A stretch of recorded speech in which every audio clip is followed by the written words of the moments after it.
রাফি আর আয়েশা, একটা সময় ছিল যখন ওদের ভালোবাসা ছিল শহরের সবচেয়ে সুন্দর গল্পগুলোর একটা।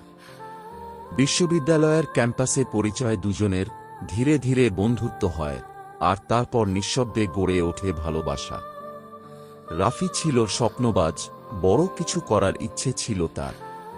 আর আয়েশা, সে ছিল শান্ত নদীর মতো, যে শুধু চাইত রাফির পাশে থাকতে।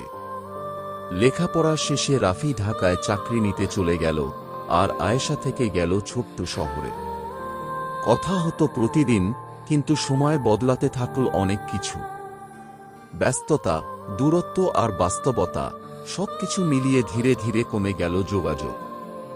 একদিন আয়েশা চুপচাপ একটা চিঠি পাঠালো। তুই সফল হও আর না হও, আমি তোকে নিয়েই আমার পৃথিবী কল্পনা করেছিলাম। কিন্তু তুই যদি তোর স্বপ্নে আমাকে জায়গা না দিস, আমি তোকে আর অপেক্ষা করতে পারবো না। ভালো থাকিস রাফি। এরপর কেটে গেছে অনেক বছর। রাফি এখন প্রতিষ্ঠিত, কিন্তু আয়েশা নেই। শুধু একটা বিকেল, যখন সূর্য ডুবে যায়, রাফির চোখে পানি চলে আসে, আয়েশার অপেক্ষার কথা মনে পড়ে।